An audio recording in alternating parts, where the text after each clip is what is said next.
vivons l'unité, tel est le thème qui m'a été demandé de vous présenter ce soir. Je voudrais vous rappeler que déjà le diocèse a publié le beau enseignement du Père Jean Soro là-dessus. Moi, je me permettrai de tâtonner un peu pour nous aider à rentrer concrètement peut-être dans ce thème. Frères et sœurs, les annales de l'histoire du monde nous permettent de comprendre que rien de grand, rien de beau, rien d'extraordinaire, rien de fort n'a été possible dans la désunion, dans le désordre, en rang dispersé.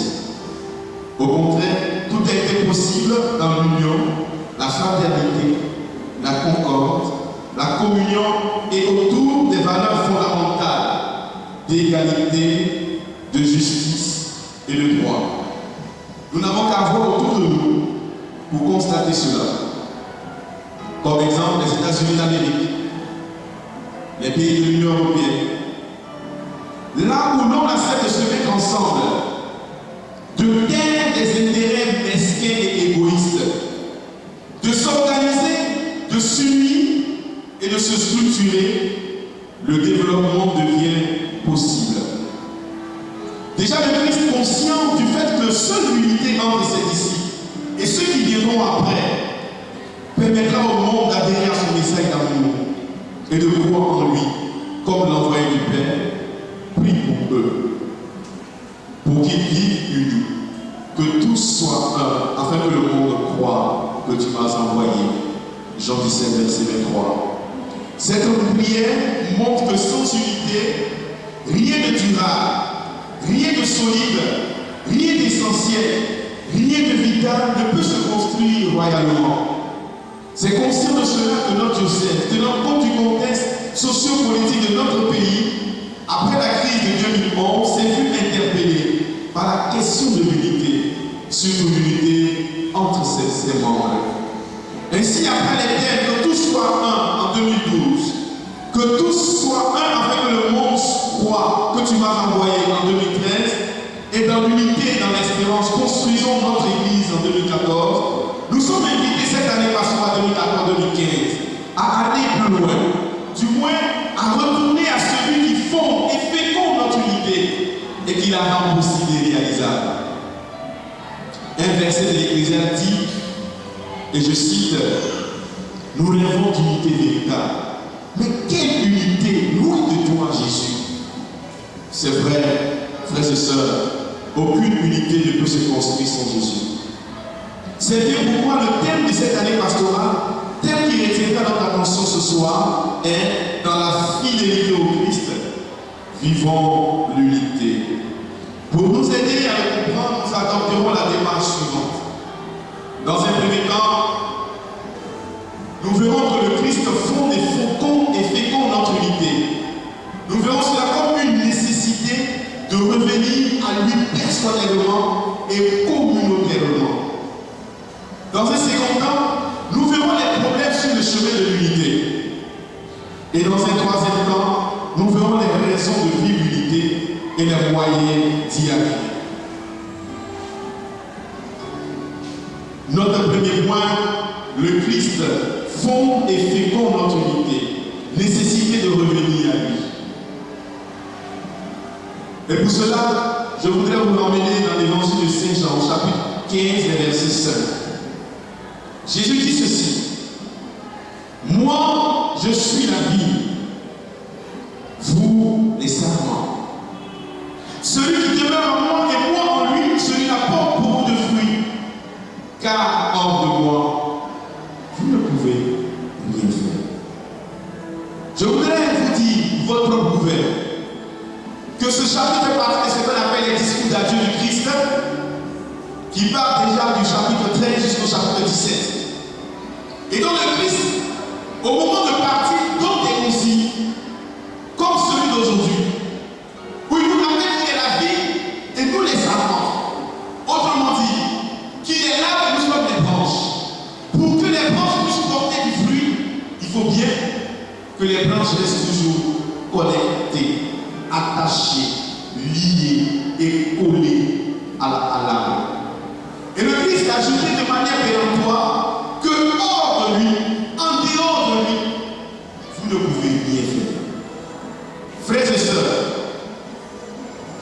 de même temps que chacun reste uni au Christ, attaché à sa volonté, à sa parole, par une foi solide, un amour indéfectible, les fruits s'ensuivent naturellement. Et le Christ nous dit que si nous voulons porter du fruit, nous devons rester attachés à sa personne, attachés à sa parole, attachés à sa volonté. Car en dehors de lui, rien ne peut se construire, se bâtir et se réaliser d'une manière durable. Car en dehors de moi, vous ne pouvez rien faire, dit Jésus. Pour qu'on soit capable de faire quelque chose de bien, de beau, il nous faut rester unis à Jésus.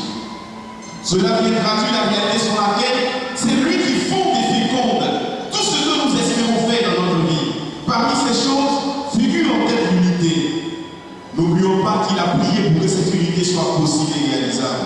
En Jean chapitre 17, versets 22 à 23. Il veut de cette unité pour nous et entre nous. C'est pourquoi il y a une nécessité à revenir à lui, personnellement et communautairement. Personnellement. De même que notre vie de prière personnelle nourrit notre assemblée de prière. Vous savez, pour que notre assemblée du dimanche, pour que nos rencontres de semaine puissent porter des fruits et des fruits durables, il faut que chacun, chez soi, personnellement, entretienne une vie de prière. Et c'est la vie de prière des uns et des autres, mis ensemble, qui nourrit notre vie de prière communautaire. Et c'est cela qui peut faire advenir la grâce de Dieu royalement dans notre vie et au cours de nos assemblées. Car là où individuellement vous priez, c'était comme si chacun venait avec une bougie ou un tison, comme on dit chez nous. Et en mettant cela ensemble, vous avez la flamme qui prend et qui devient grand et qui éclaire toute la pièce. Et comme la flamme éclaire la pièce et éclaire l'endroit où nous sommes, cette flamme aussi éclaire notre vie. Et permet à notre vie d'être éclairée de la lumière de Christ. Il en est de même. Il en est de même, là où chacun vit une unité avec le Christ, mieux. Là où chacun vit une relation intime, profonde avec le Christ, cette relation nourrit également notre relation commune autour du Christ. C'est pourquoi cette fidélité au Christ doit être une fidélité personnelle. Du moment où nous avons compris que c'est lui qui fonde et féconde notre unité. Et donc c'est la relation de chacun avec le Christ qui permettra à notre relation commune de devenir un lieu de communion, d'amour, de cohésion. Un lieu où on s'entend, un lieu où on sait, un lieu où on s'assait, un lieu où on s'encourage, ou un lieu où on se soutient pour aller de l'avant, main dans la main.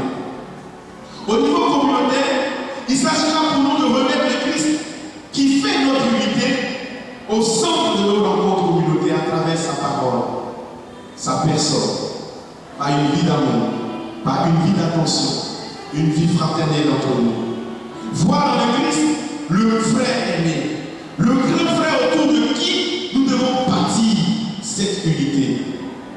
Frères et sœurs, je veux dire par là qu'il faut que nos communautés soient centrées sur le Christ.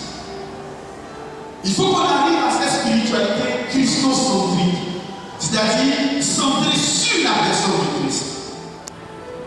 Et que le Christ devienne l'essentiel, puisque c'est par lui que nous pouvons être unis.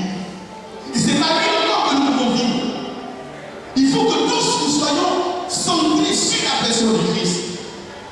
Et que nous cherchions à savoir comment il a pu venir autour de lui ces 12 apôtres pour fonder leur unité. De sorte qu'ils sont demeurés unis. Et C'est pourquoi l'évangile est parvenu jusqu'à nous. Mes frères et sœurs, là où il y a des hommes, il y a l'homme et Dieu. Là où il y a des hommes, il y a des conflits. Là où il y a des hommes, il y a toujours des problèmes. C'est pourquoi, dans ce deuxième moment, nous voyons les problèmes sur le chemin de l'unité. Les problèmes, il y en a de tous hommes. Mais ici, nous allons retenir quelques-uns. Le premier problème qui pour moi est fondamental, c'est que nos cœurs et nos mentalités ne sont pas réellement convertis. Et Jérémie au chapitre 17, verset 9 dit, le cœur de l'homme est compliqué. Qui peut le comprendre? Nos cœurs sont compliqués. Il y a trop de méchanceté, d'égoïsme dans nos cœurs. Il y a trop d'intérêts personnels, d'intérêts mesquins. Et en venant au Christ, nous n'avons pas encore laissé notre cœur être touché et reçu par le Christ. Nous pensons d'abord à nous. Nous pensons à nos intérêts, nos mentalités.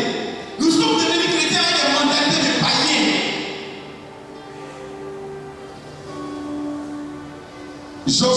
Jacques au chapitre 4, verset 1 à 2 dit ceci. D'où viennent les guerres? D'où viennent les batailles parmi vous? N'est-ce pas précisément de vos passions qui combattent dans vos membres? Vous convoitez et ne possédez pas, alors vous tuez. Vous êtes jaloux et ne pouvez obtenir, alors vous bataillez et vous faites la guerre. Frères et sœurs, je disais que nous sommes devenus chrétiens avec nos mentalités de païens. Nos mentalités ne sont pas encore rejointes à l'évangile. Nos cœurs ne sont pas encore pénétrés par la parole de Dieu. Nous avons reçu cette baptême, mais nous ne sommes pas devenus chrétiens. Parce que le chrétien, c'est l'être de Christ. C'est-à-dire, quand on vous voit, ou quand on nous voit, on devrait découvrir Élie dans notre vie, dans notre manière d'être, dans notre manière de faire Christ. Quand on nous voit agir, on ne devrait même pas se poser des questions. On devrait déjà voir l'empreinte du Christ. Mais regardez un peu. L'église est devenue un lieu mieux. L'église est devenue un panier à grains. Où il y a des royaumes royaux. Chacun cherche son parti. Chacun cherche à se faire voir. On ne cherche que le Christ. On se recherche soi-même. Il y a le clonisme qui s'est installé dans l'église. Il y a des syndicats dans l'église. Il y a même parfois la rébellion dans l'église. Frères et sœurs, nous avons des attitudes mondaines. L'autre problème sur le chemin de l'unité, c'est le manque d'esprit d'église. Que ce soit du côté des prêtres comme des laïcs, nous devons nous poser une question. Est-ce que ce que nous faisons, c'est pour le bien de l'église ou c'est pour notre bien personnel? Est-ce que ma gloire? Est-ce que mon nom? Est-ce que ma renommée, ma réputation? Est-ce que les décisions que je prends, est-ce le bien de l'église que je cherche? Ou le bien de ma petite personne? Oui, aujourd'hui, certains prêtres sont encore à Vatican I.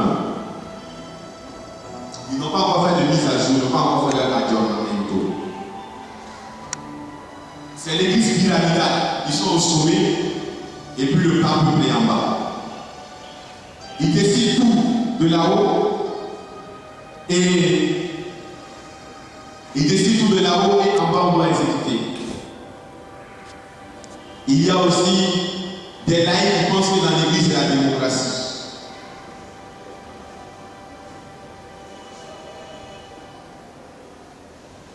Est-ce que vous me suivez? Il n'y a pas de démocratie dans l'église.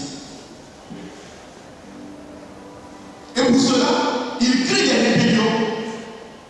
Parfois, veulent marcher même. Dans cette sous-notion, on a voulu même frapper le curé. Frères et sœurs, depuis Vatican II, l'Église est devenue une communion. L'Église est devenue une famille. Où les prêtres et les laïcs doivent travailler la main dans la main. Où les prêtres et les laïcs doivent s'entraider, chacun dans son état de vie. Que le laïc ne cherche pas à faire comme le prêtre. Et que le prêtre ne cherche pas à faire comme le laïc. Que chacun joue pleinement son rôle. Que chacun sache quelle est sa place. Et occupe cette place pour agir et aller de l'avant. Nous avons parfois des problèmes sur nos paroisses sont liés à des problèmes de gestion opaque. On nous voit lire les comptes. Sont aussi des faits que les chrétiens pensent que en toi, ils ont des droits. Effectivement, vous avez des droits. Mais dans l'église, il y a une manière de manifester ces droits. Et moi, je prêche pour une église où tous participent, où les décisions sont collectives, où la décision est collégiale. C'est de cette église dont je viens. Frères et sœurs, il y a trop de cupidité. Et cela peut empêcher la l'unité. Tout ce qu'on fait aujourd'hui dans l'église, avec l'argent. Je disais à quelqu'un, je voudrais une évangélisation où on ne fait pas des quêtes. Je vais pouvoir enseigner ce temps en ce lieu. Et je vous le dis ce soir, je suis convaincu, c'est ma foi. Ce n'est pas les moyens qui sont là pour mener dans une évangélisation de Dieu. Parce que je suis convaincu et j'ai expérimenté, quand Dieu a touché les cœurs des vies, il met dans le cœur de ces personnes les besoins de son monde. Quand Dieu a touché les vies et les cœurs, les gens deviennent généreux et spontanés. Ok, je suis un peu fou, je continue. Les problèmes sur le chemin de l'unité, il y a l'indifférence. Il y a des gens qui viennent, ils se contentent simplement de la messe puissante. Ils n'appartiennent à aucun groupe. Ils ne se sentent pas concernés par ce qui se fait sur la paroisse. Après, vous êtes dans un temps de prière, je pense que c'est un temps pour toute la paroisse. Mais il y a des groupes qui continuent de faire leur réunion à gauche et à droite.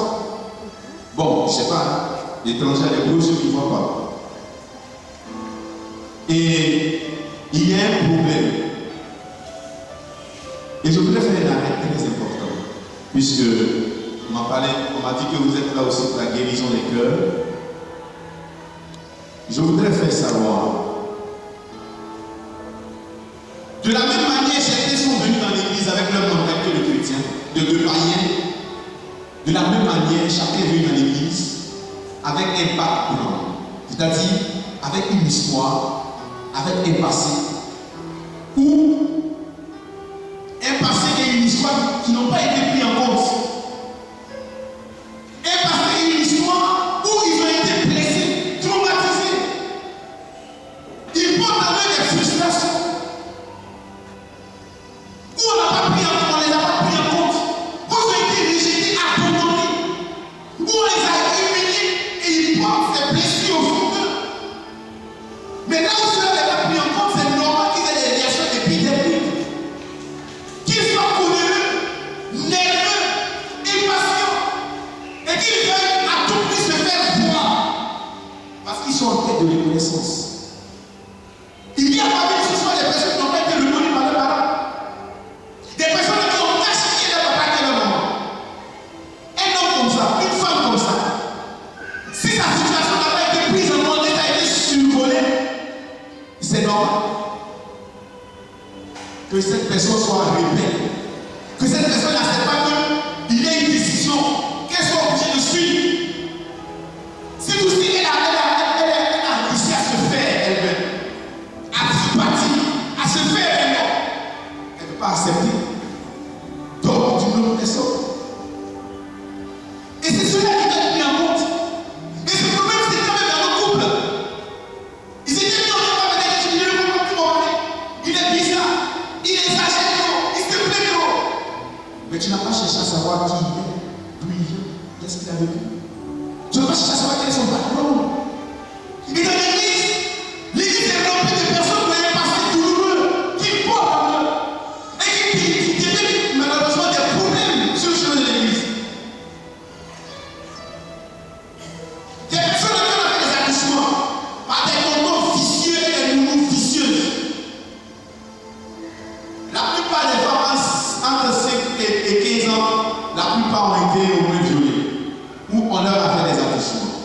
Comme les petits garçons aussi, vous êtes surpris que les gens qui ont des tendances homosexuelles, si même ils ont été sodomisés, ils ne peuvent que faire ça. Notre église est remplie de personnes blessées, malades. Malheureusement, on survole la réalité. Des personnes qui ne sont plus remises du deuil des parents ou des nids de chair et qui avancent comme cela. Mais comprenez que ces personnes restent malades. Mais cela fait des problèmes à l'unité. C'est-à-dire qu'ils se fâchent à tout moment. Comme si on avait mis des naissances sur le feu. Si cela n'est pas pris en compte, si vous n'êtes pas guéri, si vous n'êtes pas relevé, si le Christ ne vous prépare pas contre son cœur dans ses bras d'amour, pourquoi vous devenez quelqu'un? Une nouvelle personne.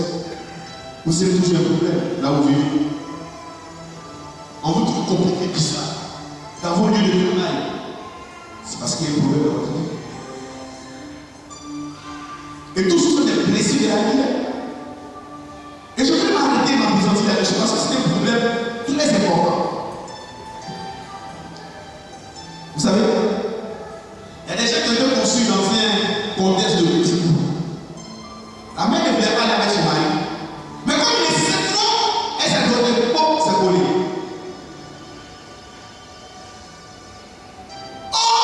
L'enfant est le résultat d'un amour, le fruit de l'amour. Mais ce qui a été conçu dans le dégoût. Vous pensez que cette mère va vous porter avec joie? Durant le séjour de l'enfant de sa mère, les 9 mois, nos parents ont dit que une femme enceinte doit pleurer. Vous savez quoi? On dit c'est pas bon. Mais en réalité, c'est parce que l'enfant se nourrit des sentiments de sa mère. Tous les conflits qui se font autour de la grossesse, est-ce que c'est vrai que tu prends la grossesse? Comment tu n'as pas fait? Mais quand tu as c'est vrai que les grossesses sont sorties. Tous les conflits, l'enfant l'entend, il le ressent. Les pleurs de la mère, les sentiments de la mère, l'enfant se nourrit de ça. Et déjà, les enfants de la mère savent qu'ils ont été rejetés, ils n'ont jamais été acceptés. Et c'est vrai, les enfants qui naissent, ils font ce qu'on appelle la noblesse. Ils refusent de prendre le sein de leur maman. Et il y a des enfants qu'on a tenté d'avorter dans le sein de leur mère. Et puis ça n'a pas marché. Mais un enfant comme ça, il aura peur de sa mère, il ne faut jamais s'entendre. Remarquez très bien, les enfants ne s'entendent jamais avec leur maman. Si je demande à Madame Bus, ils ont été victimes d'avortement qui n'a pas marché. La manière dont l'enfant vit au monde et la manière dont il est accueilli. On a mis la petite tout rose parce qu'on attendait une fille et puis c'est un garçon. Et on nous montre que ce n'est pas lui qu'on appelait, c'est une fille qu'on appelait. Maintenant, pour témoigner votre amour, il a bien fait comme femme. Il est efféminé maintenant pour témoigner votre amour. C'est ça? Après, c'est son derrière pour qu'il est comme momie. Frères et sœurs,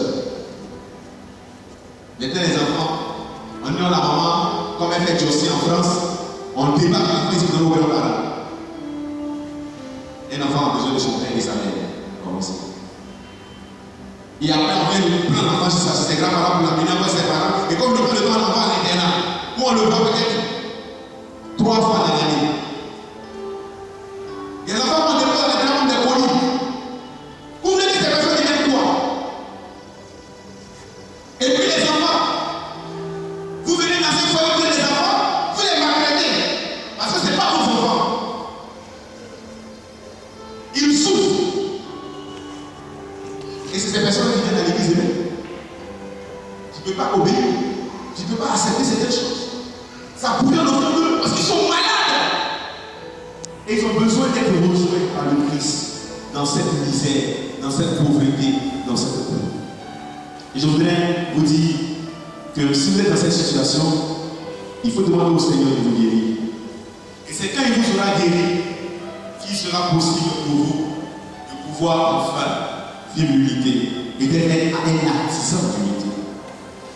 On peut venir au baptême avec tout ça. Mais si le cœur n'a pas été rejoint, que le Seigneur rafraîchisse notre cœur, nous relève et nous repositionne dans la vie, nous serons après. Nous serons malheureux, des plus après. Nous serons comme des hérissons. Voilà. Les raisons de vivre l'unité, les moyens d'y arriver. Il y a un chant qui dit nous formons un même corps, nous qui avons pas au même Père. Et Jésus-Christ est la tête de ce corps.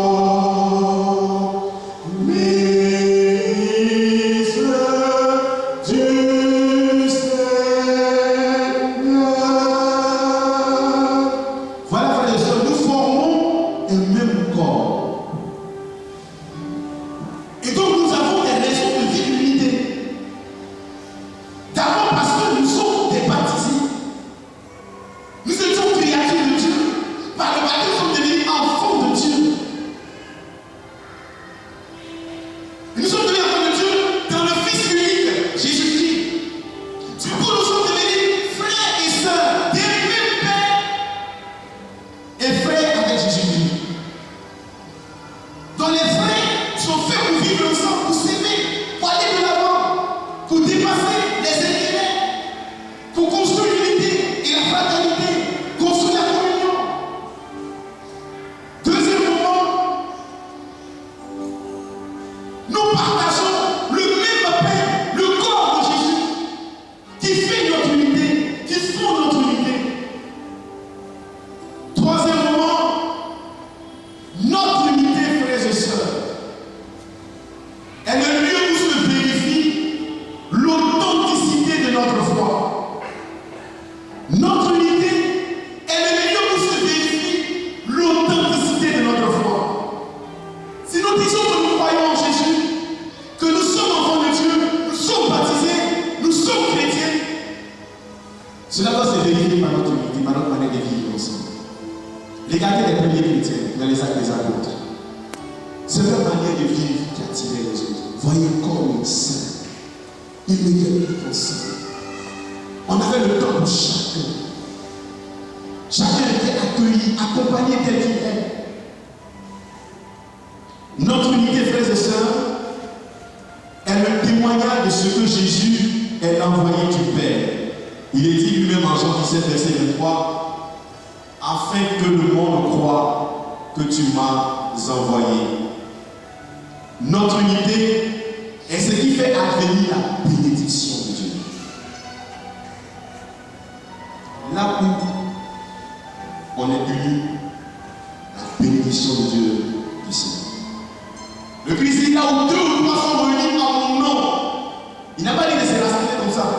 Être réunis en nom du Christ, c'est être réunis dans l'unité. Il est là au milieu. Et le psaume 133 dit, voyez qu'il est bon, qu'il est doux, d'habiter en frères tous ensemble. Car c'est là que Dieu envoie sa bénédiction. Frères et sœurs, notre unité est le moyen le plus efficace pour évangéliser. C'est le moyen le plus efficace. Quand le monde nous verra unis, quand le monde verra qu'il n'y a plus de division entre nous, et que les problèmes de la parole ne sont pas déportés au marché, ne sont pas déportés dans les salons de coiffure, ne sont pas déportés dans les garages, et que dans ces lieux on parle plutôt du Christ, de ce qu'il est, de ce qu'il fait dans notre vie, vous verrez que le monde changera. Mais tant que nous serons des assourdis, des affaires à ne rien faire, qui sont là pour exposer et déplacer leurs frères sur la place publique, ça pour aller vendre la mèche de ce qui se passe dans l'église. Nous serons loin de convertir le monde. Or, nous avons la mission de changer ce monde. Deuxième moment, les moyens pour y arriver ici à l'entame de la solution de problème. Frères et sœurs, pour vivre l'unité, il faut d'abord vouloir. C'est le principe universel. Quand vous voulez vivre quelque chose, ou vous voulez avoir quelque chose, il faut d'abord vouloir cela. Il faut aspirer d'abord à la chose. Il faut créer le désir de cette chose en vous. Et puis ensuite, aller la rechercher par tous les moyens. Et puis, il faut la vivre. Il faut la célébrer à tous les moments. Au moment des anniversaires, au moment de la fête de la paroisse, au moment de la fête patronale, entre nos frères, pendant les fêtes de l'église, essayez de célébrer cette unité. Deuxième moment, il y a des ruptures à opérer. Et c'est pourquoi il faut favoriser la participation de tous. Il faut favoriser une participation collégiale, où on tient compte de tout le monde, des avis de tous. Troisième moment, il faut être à l'écoute de l'esprit. Il faut être à l'écoute de l'esprit, des attentes, des aspirations de nos frères et sœurs qui nous sont confiés. Et plus loin, il faut favoriser l'église Emmanuel. À Noël, Dieu est venu habiter parmi nous. Dieu est venu l'un contre nous. Il est venu partager notre quotidien. Il faut aussi que nous créions une église Emmanuel, où nous devenons des Emmanuel pour nos frères. Une église Emmanuel où chacun est pris en compte, où chacun est à sa place et se sent à sa place, où les plus forts épaulent les plus faibles, où chacun se sent et se sait aimé, accueilli, encouragé, où chacun se sent responsable du devenir et de l'avenir de l'église. Il faut favoriser une église de la périphérie, où les prêtres ne vont pas uniquement chez ceux où ils sont sûrs et même très sûrs d'avoir un repas copieux, arrosé d'un vin décanté, où parfois les visites se multiplient à cause de bon d'essence ou d'enveloppes au contenu plus que salutaire, mais où ils partagent le quotidien de tous et de chacun, des pauvres, des indigents, des faibles, des malades. Il faut favoriser une église communion où le pauvre et le riche se prennent les mains, se saluent, se parlent, où comme les premiers chrétiens, tout se fait d'un seul cœur et pour la gloire de Dieu. Frères et sœurs, et c'est là que je voudrais terminer sur cette note d'espérance. Tout cela, l'unité est possible. L'unité est possible si nous revenons à Jésus-Christ. Si chacun cherche à se connecter à Jésus-Christ, si chacun cherche à se lier à Jésus-Christ, il se sentira obligé de travailler pour que l'unité advienne. Mais tout cela, frères et sœurs, demande une véritable conversion des cœurs, des mentalités.